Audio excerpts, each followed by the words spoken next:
everybody. Welcome back to The Moment Live. It's your pal Meredith Lynch. I'm so excited to be with all of you.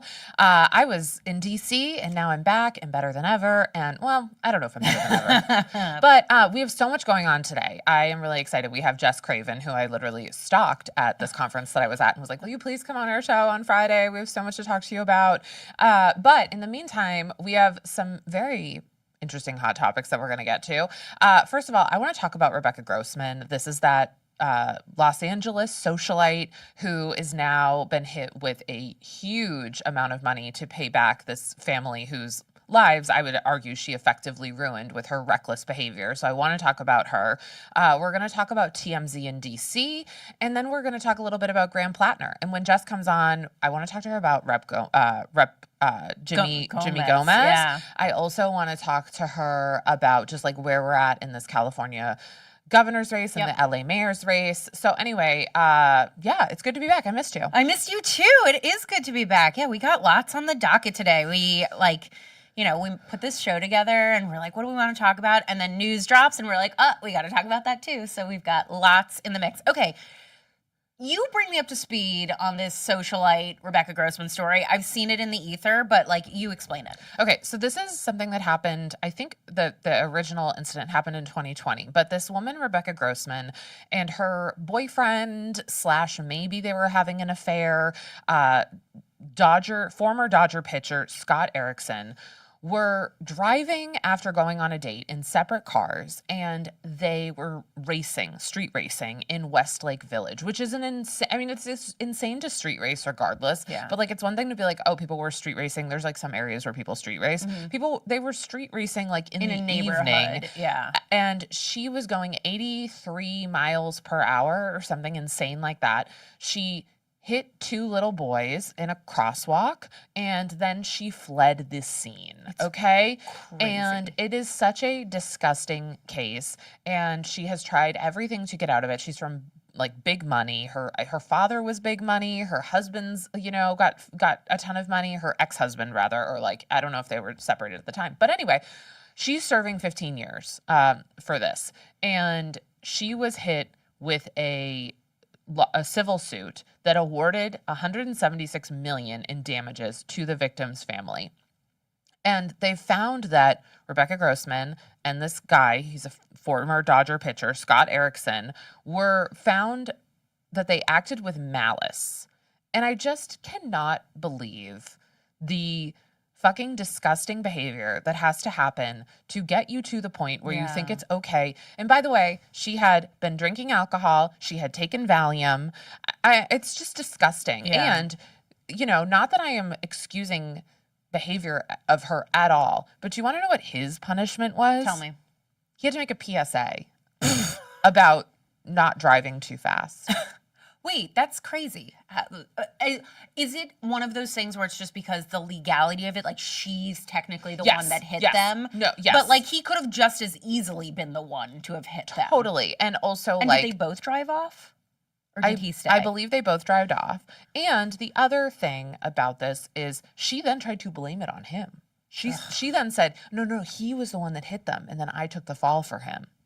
But I saw, against my will, footage of what happened. I haven't seen it. It's horrendous. If you don't live in LA, even though it's a big car city, there's sort of they're very small streets here. I live on a street that gets between two big streets, and so sometimes people will come flying, and my dogs will be running around. It's scary. And I saw this, and I also saw the mother of the two little boys give her testimony, and it's just, I agree. Sometimes it's hard to understand how somebody functions like this. It also reminded me, and we never really talked about this, did you ever see the documentary Crashing about the McKinsey Shirilla of course story? I'm friends with Molly. Molly, hello. Molly. Yeah.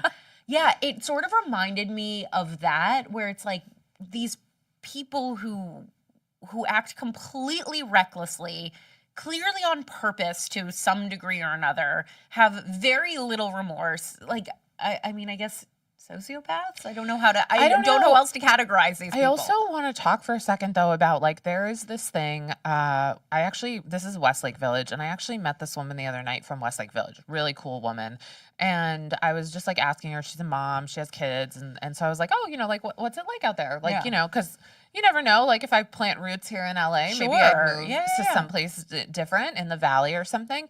And she was like, Meredith, the way that these women drink and do pills Oof. is insane. Like I get scared about like when we're at school functions, when we're at swimming lessons, the way that these women consume alcohol and then get in cars. Yeah. And I had a conversation with somebody not that long ago about this, about she belongs to like a country club, and she was like, she doesn't drink, and she was like, I see these women and I am scared the way they get in problem cars. in LA in general. Yeah. I've seen, because everywhere you have to get into a car in order to go someplace. And, people, even I will go, like, I'm not a big drinker, but I'll like have a glass of wine and then you have to get back into a car. Yeah, but like I think it's the big different, I know, but- but I'm just like these are women who are drinking a lot, Yeah. taking pills, and I think that's like, to me, I think they think it's okay. And it reminded me of, I've been watching some of Hunter Biden's conversations recently. Yeah. And he was like, oh, alcohol is the most dangerous drug. Uh-huh.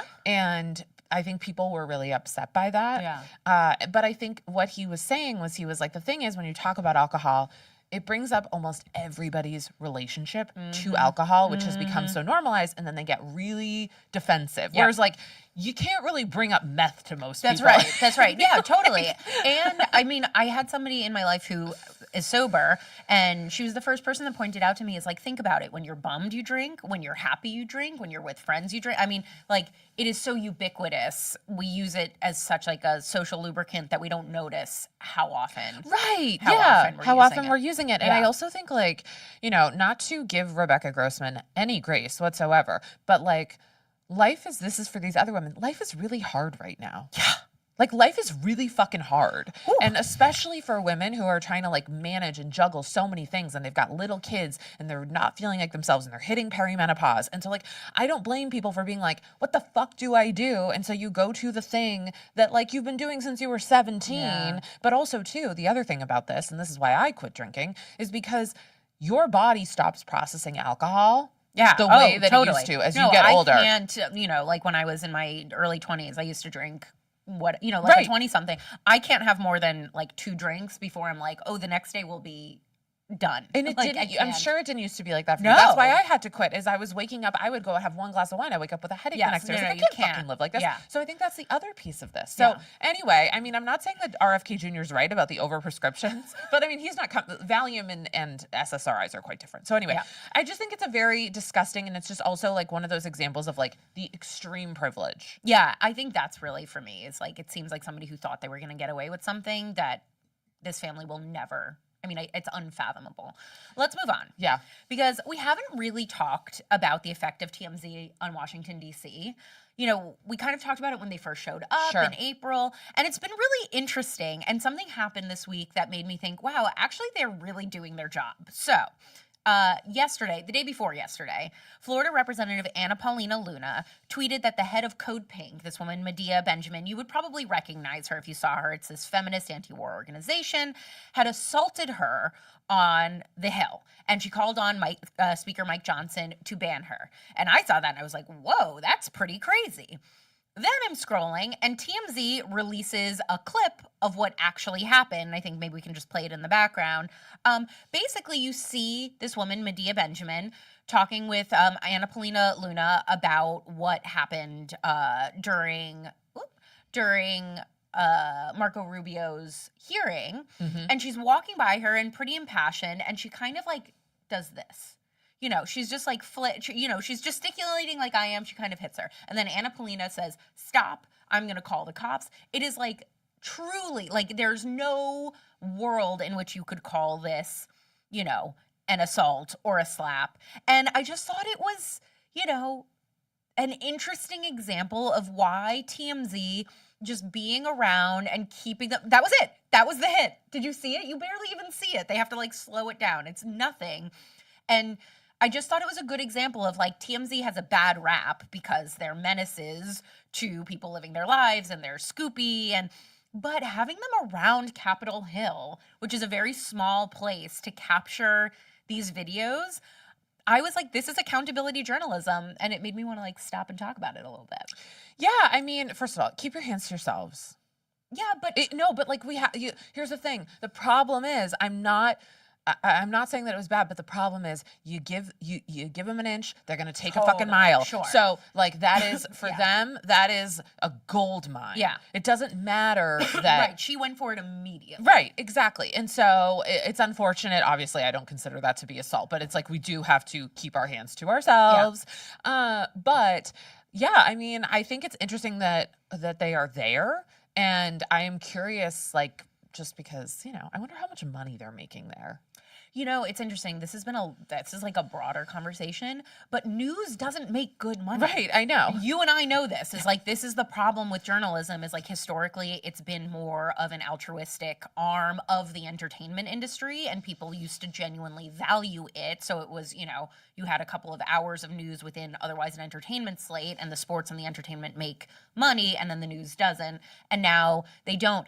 But my gut is, and we talked about this yesterday, is Harvey Levin also gave this impassioned speech, I guess, about lamenting the California politics of it all and Spencer Pratt and the governor race. And he looked genuinely distraught. And I didn't realize he's an older man, And I do think I read this Columbia Journalism Review article when we were preparing for this that came out this week that was, looking at TMZ's effect on DC.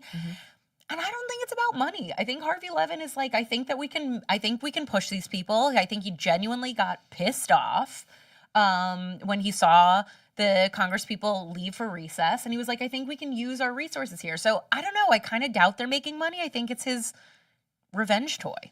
Yeah, I mean, I also think that the model of TMZ is interesting because of social media. It has fallen off a little bit because, like, now celebrities can share about their lives in a way that, like, it's not always exactly what's happening, but they're I don't know. I think it's a changed. Different, yeah, absolutely. It's really changed. Yes, it started in 2005 when you didn't have social media everywhere. You were dependent on these outlets to know the scoop, to have the pictures. Like now we have Dumois and people just send in pictures. And everybody has a camera now. And everybody has a camera. Right. So anyway, I do kind of wonder if he's also playing the long game. Yes, I agree. Like, expanding generally. Yeah. I mean, if you read this Columbia Journalism article, you're like, they're making a difference. There's people in the article who are in Congress that say like, we are being prepped by our staffers for encounters with TMZ. Like, it's changing how they are preparing for their days on Capitol Hill. Elizabeth Warren does a good job when TMZ comes up to her. There's different people do great. AOC is great. Like, there's people who are very equipped to play that game. Totally. And then there's people who are not. And I just thought in this instance, they did a great job being accountable. Okay, speaking of, unless do you have final word? Well, I just want to say, I think also, too, what Harvey is reacting to is the fact that, like, 60 Minutes is imploding, CBS News is imploding. So there's also like this little opening in the market. And also like people are enjoying getting their news from people who are not as sort of like mainstream media formalized. Although TMZ to me is mainstream media. I agree, but I think people would get mad at me if I said that. But their tactics, but this is why I wanted to point this story out is like, I actually thought, TMZ doesn't have a great reputation, but I was like, this is an example of great journalism. Is like they were there with the receipts on what actually happened. Listen, the National Enquirer was the one who kept being like, John Edwards has a secret baby. That's right. It always starts there. Okay, let's talk about another sort of like tabloidy story that's playing out in front of us. You guys are mad at us. You guys are mad at us, but I'm like, this is where critical thinking comes in. Like this is a good conversation to be having. This isn't about like endorsing and who and what. Okay, let's talk about it. Last night, the New York Times dropped a big story about how Graham Plattner's former girlfriends, ranging from 2013 to 2021, they talked to a bunch of them. And, they did a good job. Some of the women were like, love Graham Plattner. He was totally fine. He was totally sweet. Really liked him. Then there were a handful of others that had really concerning, ranging from abuse to womanizing behavior to drinking to... Let's talk about the tattoo, all of these different things that really corroborate other stories that have come out from him. Now, I'll give you a little bit more context still. Okay, so the New York Times, the main person they talked to was a woman that he dated, I think, from like 2013 to 2016, something like that. And she's the woman who she said that he got physically violent with her. She said, and I think this is interesting, she texted her group chat before the story dropped saying the guy that I dated with the Nazi tattoo is about to run for Senate. And like, I hate this. And Graham Plattner says, oh, I didn't even know it was a Nazi tattoo. And so it's interesting. She's like, how would I have known it was a Nazi tattoo before you say the media informed you it was a Nazi tattoo? So I think that's one thing. But what makes her complicated is she was an operator at the Heritage Foundation for a really long time and like is a conservative operative. Also interesting that he was dating a conservative operative. Yeah, well, I mean, it doesn't surprise me, to be honest. You know? I'm just saying, like, I don't think that it's going to come out that James Tallarico used to date someone who worked for the Heritage Foundation. So tell me what you think. I feel like our audience is mad at us. I got a lot of flack on Threads for saying, but it's like, this is critical information and it sucks, right? Like I would not like Susan Collins to continue being in the Senate. I'm not a main voter, but like this sucks and we need to think critically about it, especially because we just saw Eric Swalwell get taken down once he was in Congress for, I mean, much worse behavior, but because this drips, it's hard to trust his relationship with women. Right. And let's just remember that the first thing that Swalwell was saying that he was guilty of was just having an extramarital affair. And he didn't say that it was with somebody that, was part of his team, which, like, I don't think that someone should not be able to be in office because they've had an extramarital affair. Sure. Okay. But I think the thing with Graham Plattner that I keep coming back to is if Graham Plattner was a woman, how would we be responding to any of this right now? And if Graham Plattner was a woman who had a Reddit account where she used to go on and talk about the Real Housewives of Rhode Island, you guys would have canceled her like on day fucking Katie one. Porter couldn't get past, like, of course. Yeah. Like, so I just, that's one piece of it. I think there is some definite misogyny going on here that when we criticize him, I think that it's being taken more personally than if we were criticizing a woman. So there's that. I also think we keep seeing a series of pink flags go up about Graham Plattner. Yeah. And the think thing more about than pink flags. Well, I know, but I mean, it's like, okay, so the first thing he says, I didn't know about the tattoo. Yeah. And what if it had come out and she was like, he really probably didn't know about the tattoo. Okay, so it's just like everything, the Reddit thing is a pink flag. The Nazi tattoo is a pink flag. This thing is a pink, but when you have a bunch of pink flags, they end up to a red flag. 100%. So that's the thing. Now I'm left with what I believe is a red flag. Now, am I telling people don't vote for him? No, I'm not saying that. I am not in this, I can't vote for him. Main voters, I'm not endorsing him. I'm not endorsing Susan Collins, but I am saying, and people are getting all mad at me about this. Yeah. Because I said, it's like a little bit like Fetterman. Fetterman had some things in his past where, remember, he attacked a black man. And I remember reading that and thinking, oh, God, this doesn't feel good. Yeah, this doesn't seem great. good. But, you guys, we excused that away. And now look where we are. And somebody was like, you just think they're the same because they're blue collar. And I'm like, no. I also think another thing that I'm seeing is this behavior that we're seeing from Graham Platter. If you read this story, and he wasn't running against Susan Collins in a contested seat as a Democrat, you would look at this and say, he has a Nazi tattoo. He's said really upsetting things on Reddit. He has extramarital affairs. And in his past girlfriends, at least 3 of them have similar stories where he seems like a toxic nightmare. If a Republican was doing that, you'd be like, I can't believe they are still voting for Republicans. If a Republican was doing that, that would be their full-time job is making content about it right now. Exactly. And so I just think that it's normal and healthy to have these conversations about our candidates. Because also, guys, guess what? This is how we get better candidates. Exactly. That's the thing. Like, guess what? The great thing about the Swalwell situation is, I'm not saying that Becerra and Steyer or, but we got to have what I would argue are 2 more viable, safer, fucking candidates. Like, and I mean literally like safer to be alone in a room with. Like, that's fucking scary. So here's like also, let's add another wrinkle into it. And like, okay, Chuck Schumer basically put Janet Mills in the race. The DSCC endorsed her, and everybody was like, ew, we hate this, the establishment, yada, yada, yada. I'm no fan of Chuck Schumer. I do not think he's the leader that we need right now. However, like, the establishment knows how to put forth candidates where it's like something isn't going to come out. Janet Mills might not be the most interesting person. I also want to say, I love Janet Mills. you know, it's interesting. I saw a black woman who is a reporter in Maine, and she was like, listen, Janet Mills has put forth a lot of policies that black and brown people in Maine do not like. Like, she put, Oh, really? Yeah, like there were a lot of things that I was like, Okay. I All get why people don't want Janet Mills and so on and so forth. I just appreciated all the stuff she did for trans Sure, stuff sure. against Trump. But what I was going to say is there is something to be said, even if this is not like the hottest take and about establishment candidates, because they are vetted, because nobody is going to find out something new about Janet Mills in this race. Whereas with Graham Plattner, there's all of these question marks. And like, here's the truth. I actually don't think it's going to make a difference. I think that this is discourse for people like us who don't live in Maine. I don't think the people in Maine are generally as, you know, online as we are. And I think that they're going to vote based on what they feel. I don't think it's really going to change, but I do think it's worth the conversation for all of us to be having. Okay, here's my question too. Like, don't get me wrong, I know this seat's important, but like, I also sometimes wonder when this happens, like, are there races that we're not talking about right now that we should be talking about? Like, you know what I mean? It's like, yes, it would be, you know, we definitely need the Senate. There's other Senate races. Like, let's go talk about Texas. That, and you know, also, like, somebody made the point, like, Roy Cooper is running in South Carolina, and he's so boring.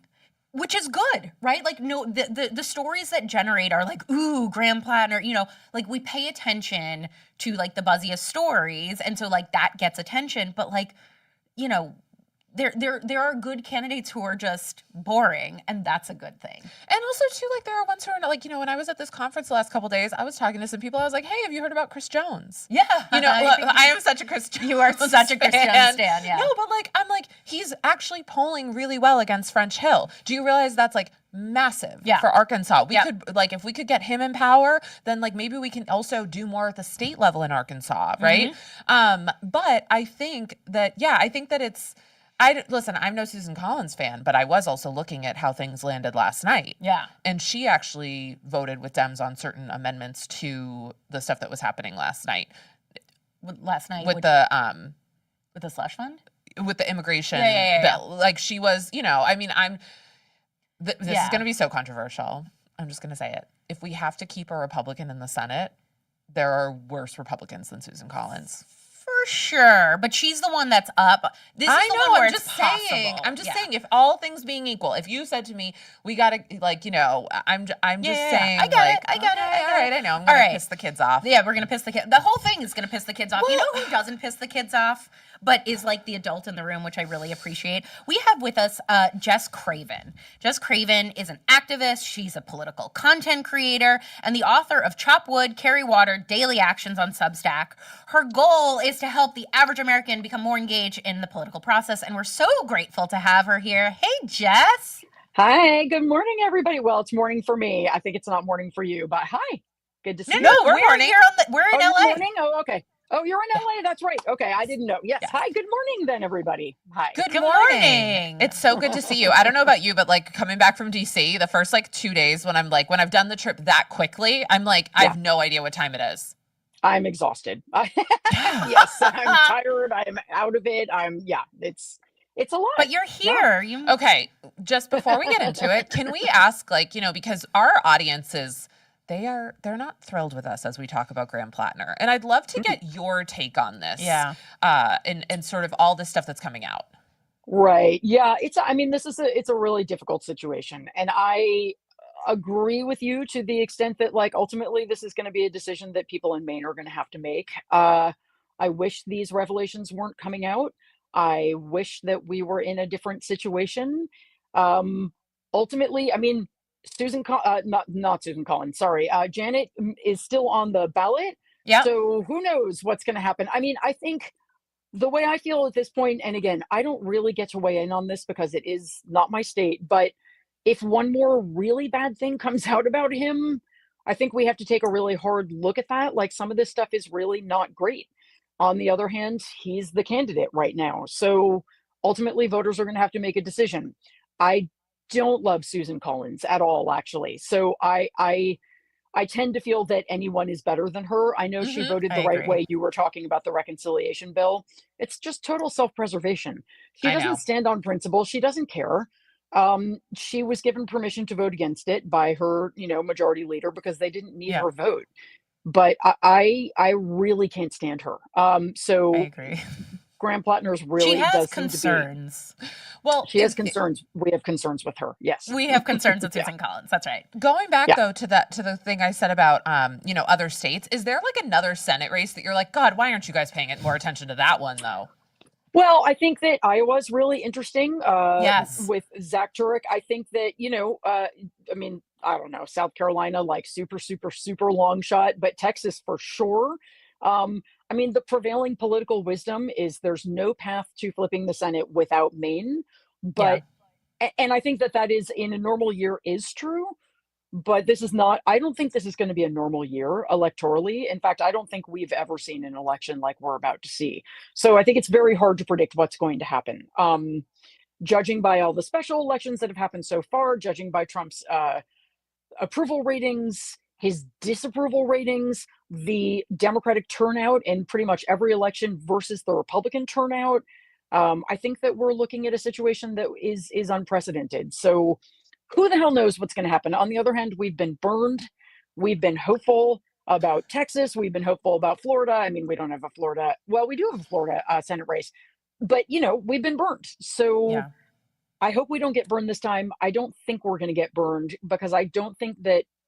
I think Trump has lost interest in governing I agree. and is now bent on getting richer and exacting vengeance. And those two things are not going to feel good for the electorate. So, yeah, I also think that the electorate, even with the Graham Plattner thing, I think there is a reorganizing about who people vote for and what yeah, is left versus right Right. versus centrist versus, I think we're all still collectively figuring that out. And I don't think we're even going to totally figure it out this midterm. I think this is something that we were going to be figuring out over the course of probably the next decade, really. yeah, But, yeah. it only shows up in midterms. We want to talk about the California race, but before we get to that, because you operate like me in this interesting place that's on the border of creator, activists, and journalists, Yeah. I want to talk about what's happening over at 60 Minutes as we see the implosion over there, right? So, just as a reminder to people, Barry Weiss took over CBS with Larry Ellison at the head of Paramount. They're all kind of Trump aligned pals. There's a lot of reasons why David Ellison, is pals with Trump, and Barry seems to be an operator.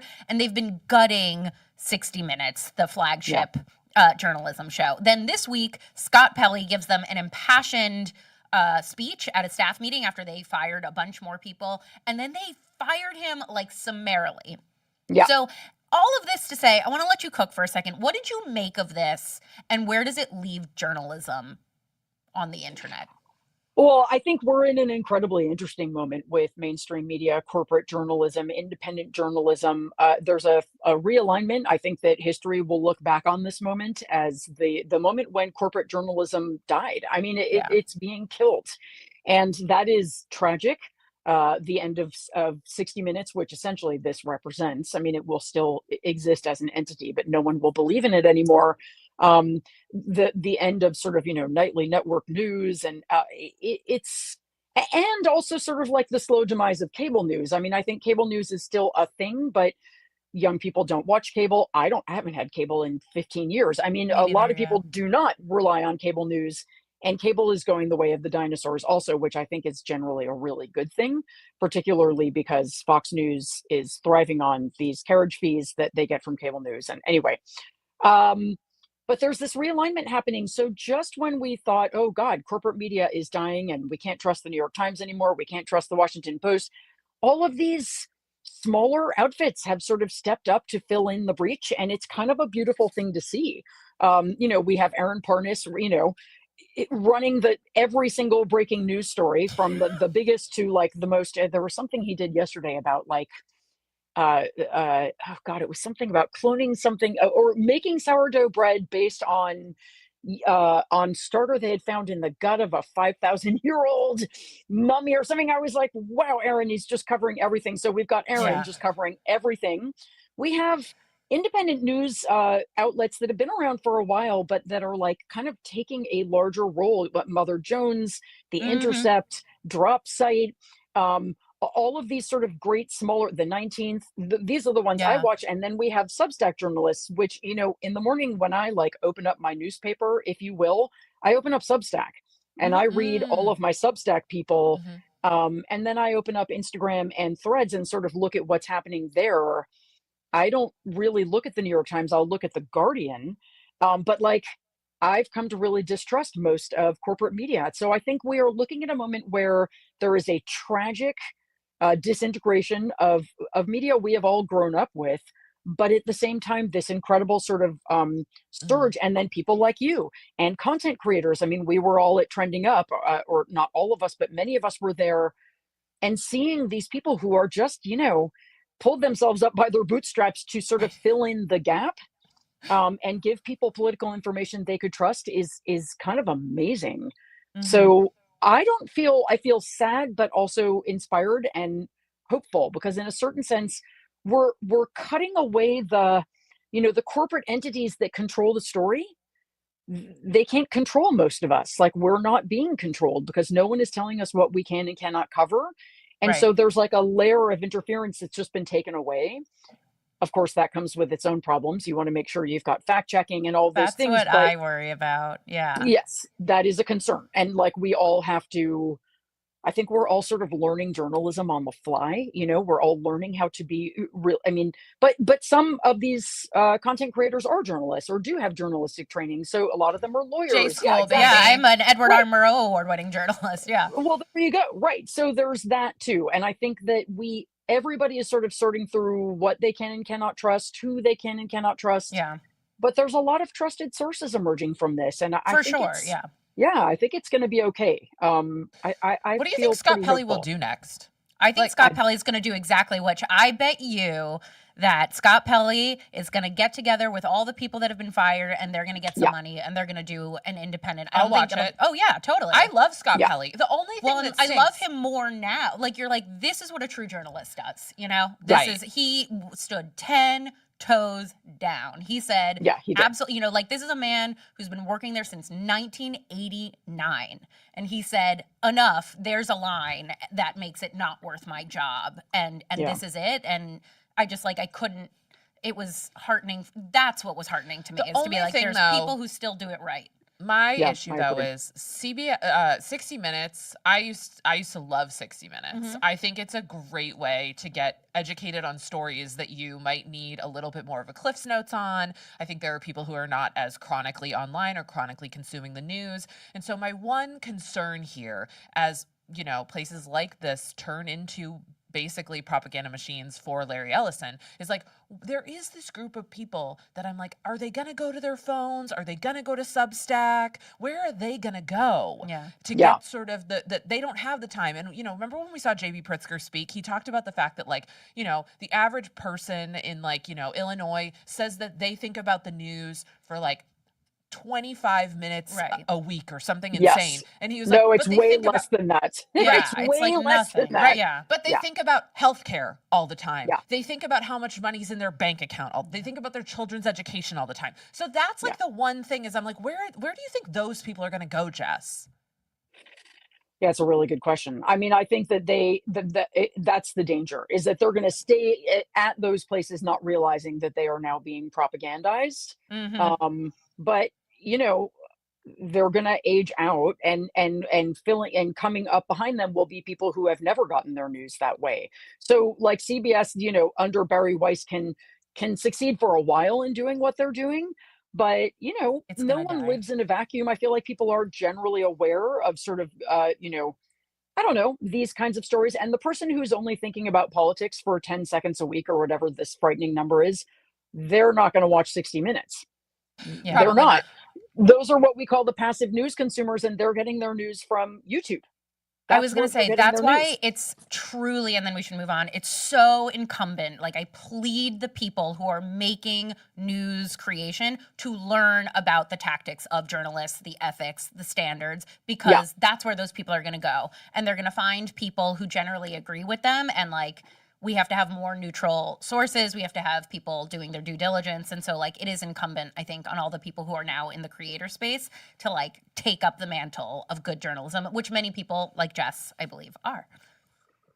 Well, yeah, I mean, I'm not a trained journalist. I just am a person with a lot of opinions, but I do like to get All I the like good to get the opinions, though. well, I like to get the facts right. And what Right. I try to do is find good journalism and make it um something that people can consume. Like, Hmm. if I'm willing to go to like the 19th and read a long article about something that happened in Minneapolis, but many people aren't. And so if I Hmm. can sort of distill that down and talk about the article, crediting the journalist and the outfit as Yes, well, it can be a really good system for all of us. Like, that can be totally. symbiotic. And so that's what I do, but everybody does it differently. But we're also seeing incredible independent journalism like at Delaney Hall, where we've Yes. got very little good mainstream media coverage, if any. And content creators like Here's Why Kevin, Yeah, they're every single day climbing up into trees and shooting. And, that's where our news is coming from now. And other people like that's a me good who may point. not be there, but who will take those videos and amplify them out because otherwise they're not getting seen. Yeah, that's a So, brilliant point. Before we let you go, let's talk about California. yeah. What's going on here? What's going on? Oh, God. Let me give you. I just want to hear your first impressions and how Yeah. you expect it's going to play out. Well, first impressions is that we averted catastrophe, and that's the best. Like, that's really good news, right? We're going to have a Democrat in both of the runoffs. Hmm. Um, I'm not thrilled with our gubernatorial candidates. I didn't like really any of them that much, but it's okay. Hmm. Like, it's okay. I'm not a huge Gavin Newsom fan either, and we've survived him. Yeah, So yeah, good point. he's actually, for all of his talk, really bad on climate. Like, he's done a lot of really terrible things with climate bills that have been passed in the legislature. He's vetoed all kinds of stuff. So I'm sort of used to having a progressive presenting governor who's actually not that progressive. So it'll be the same. I mean, and Tom Steyer was really not a perfect progressive fit in any way, shape, or form. I don't think you can have a progressive billionaire. I'm just not sure Couldn't that's a agree thing. more. Yeah, Yeah. Yeah. I agree. So I'm glad that we got a Democrat through to the runoff. Who knows? Maybe Steyer will move up. One thing I do know about California is that if you assume you know the results at this point, you are wrong. Because, like, my beloved city council member, Eunices Hernandez, when she ran the first time on election day that night, like, she lost. And we were all like, God damn it, we worked so hard for her. We had canvassed for her. But then 2 weeks later, she'd won. Like, the progressive votes always come in the latest. So Oh, Yes. you that's always have Yep. to interesting. assume, yeah, because especially this election, we all waited till basically the last day to vote. So those I votes are almost going to did. get, I mean, Yeah. I voted 3 days, 4 days before Me the too. election, I but voted most of the in people I know, person. Yeah. I voted in yeah, person. Yeah. but a lot of people did drop boxes. My friends were telling me, one friend in Santa Cruz and one friend in Mid City, both of them went day of election to drop their ballots, and there were like traffic jams in the parking Hmm. lots because Yeah. so many people were doing that. So I think that we're going to see a surge of further, like, more progressive ballots coming in. That's Hmm. good I'm to hear. still not convinced that we won't end up with at least in this in LA City, I think we could end up with Nithya Raman. I think it's going to come down to 500 votes. Like, literally, it's going Wow. to come down to a tiny, maybe I'm wrong, but I think that Spencer Pratt and Nithya are going to come out. It's going to be just a dead heat. She's catching up. So it just depends on how the rest of the ballots come in, but he Mm. could get knocked out still. And then he'll cry fraud, and then we'll go through that and waste millions of Right. dollars, and then she'll That's still my be in the fear. runoff. He Yeah. Like will. That's obviously all you've been Republicans here. have. Yeah. You've been here. You've seen Spencer get the support that he has, and a lot of people have been saying to me like, I cannot believe that Spencer has done as well as he has. I'm actually not shocked, and I'd be curious to know, like, were you surprised by this?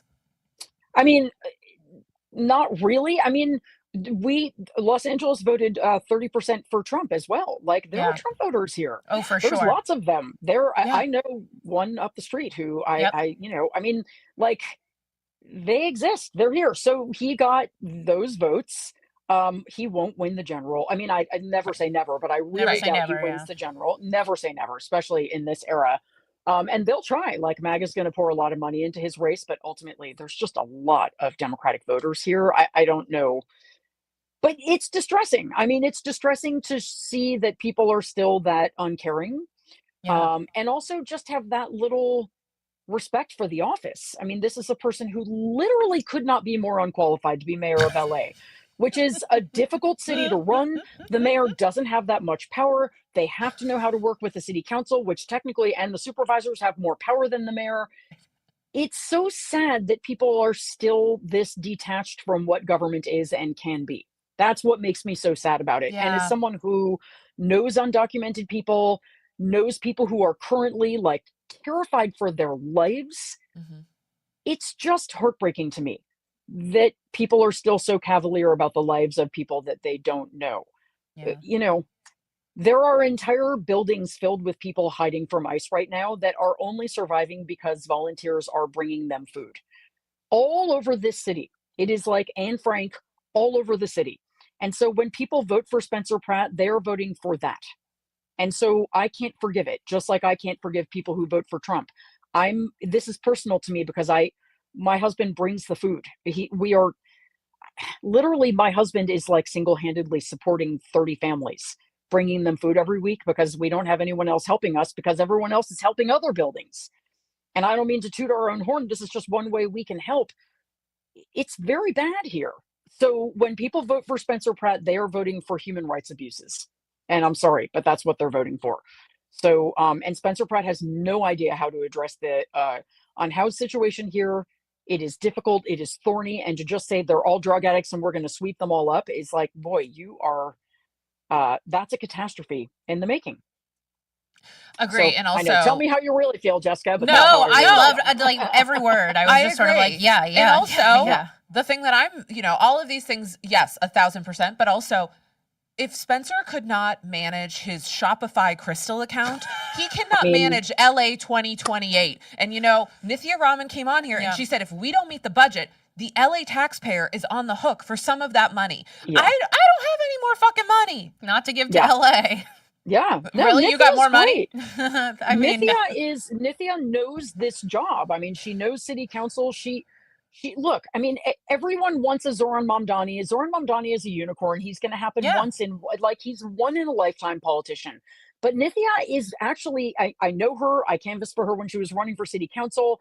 She is smart. She is capable. And I'll tell you what, she genuinely cares. She got Mhm. into the race because she was like, I cannot stand to watch our city be subject to Karen Bass for another term. Like, I want to fix things. She is not fixing things. So sure, you may not agree with everything. We may not like everything, but it is like she wants to fix things. And I believe she actually has the knowledge to do that. Spencer Pratt wants to be on a reality show as mayor. Like, what? Why would you yeah, vote for that? yeah. Well, It makes Jess, me despair for humankind. Yeah, Sorry. there's a lot of despairing we for gotta humankind over here these days. Yeah. We Yeah. are so grateful for you. Thank you Yeah. for letting me track you down at Trending Up and be like, can you come Oh, on yeah. Friday? We've been I'm so so excited to grateful. have you. We would love to have you back another time. Can you remind the good people where they can find you? Oh, yeah. I'd love to come back. And I'm on social at Jess Craven 101. So at Jess Craven 101. And then I have a political actions newsletter called Chop Wood, Carry Water that you can find on Substack. And that's where you can find me. Jess Craven is a real one. I She's know. doing good I'm work so out grateful there. for you. Yeah. Thanks, you guys. Thanks, So good Bye, to see you Jess. in Good to DC. see Good to see you.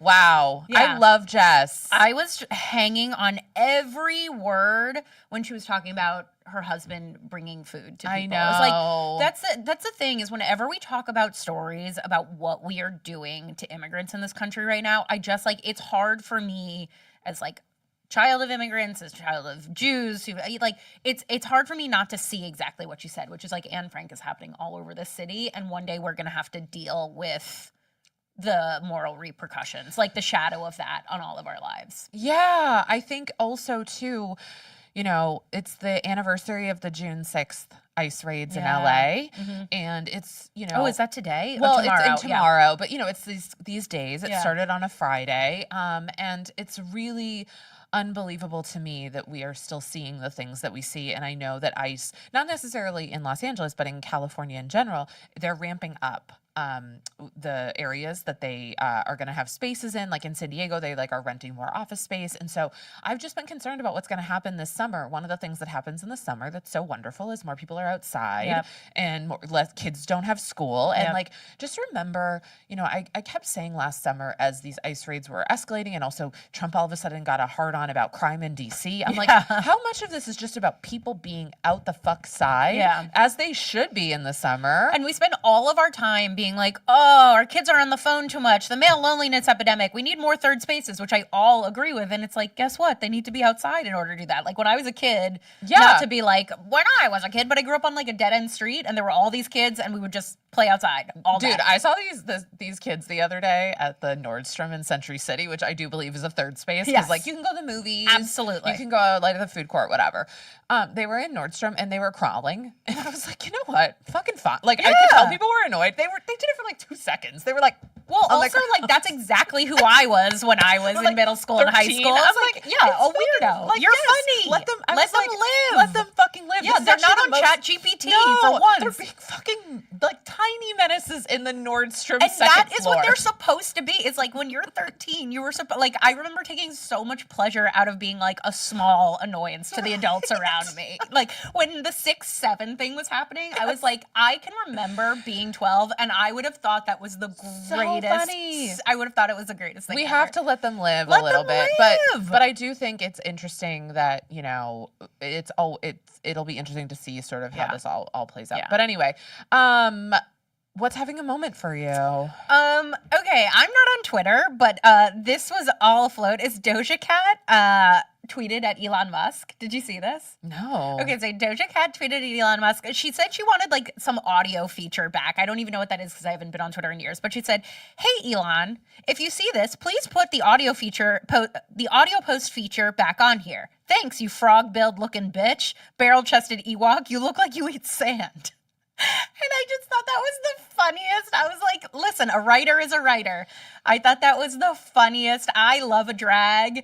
And I just thought Doja Cat really hit it with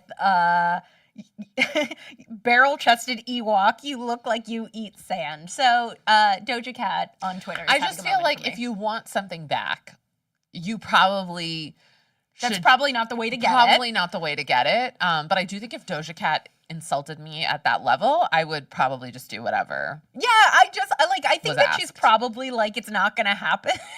Yeah. I just thought this was like the funniest. It was just really funny to me. I was like, sometimes people say the thing. I think that's what the internet sometimes is good and bad for. Is like the things that do well on the internet are most often the thing where you're like, ooh, that's exactly how I feel, but I didn't have the words or the platform or whatever to say it. And what was that? You eat sawdust? No, it's barrel-chested Ewok. You look like you eat sand. Sand. Would you rather eat sand or sawdust? Sand. Okay. Sand. Okay. What's having a moment for you? Sawdust. But no, you know what's having a moment for me? pray tell. Islanders. We have reunited for Love Island. I'm back at Love Island. Okay, so I was traveling, so I'm kind of catching up. And I just want you to know, like, this was the first challenge on Love Island the other night. Okay, so they put, it's very heteronormative. I think the show is generally pretty heteronormative. No? I think like almost all dating shows. Yeah, that's what I'm saying. Like, but all of this to say is they put the men on one side and the women on the other side, and then they put these doors up, and on the doors are your favorite position. Of which there are only 3. Again, heteronormative. Yeah, I was gonna say, is it barrel-chested Ewok eating sand?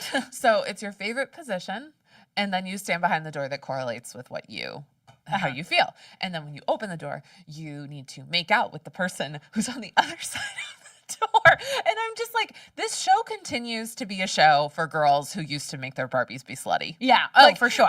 Like on the one hand, I'm like, I want to be sex positive. Sure. But then I'm like, you're kind of like forcing people to make out with each other. But they kind of knew that was in the cards. I was going to say, So that's it's definitely like what they came to do. The whole show, you're kind of like, oh, and then it's also like, Well, like they seem like they're kind of into it. Well, for sure. But okay, here's what I want to understand is like, what if I feel like all the men, if I know men, there's like a specific position that they'd all run towards. And if They I did know. not. Really? They did not. Okay. That was kind of split evenly. And then there were other questions that were just more like about like relationship and dating. Yeah. And those would sometimes have no one at a certain door, one person at a door. But no. Oh no. I was actually there was really an happy even to spread? see some of the men who were like, oh yeah, that'll do. It's like, Listen, get Graham Plattner on the show. You guys, this has been so much fun. We'll be back good on show. Tuesday with another fabulous guest. And thank you to Jess Craven, and thank you to Gabby in the booth who served as our producer today. So Vienna could be out doing the mom thing. She's such a good mom. You guys Subscribe to the YouTube. please, It helps for the us. love of God, It subscribe really, to the YouTube. like, if you want to help the ladies, it's a subscribe to the YouTube moment. All right. Thank you Thank you, guys. guys. Bye.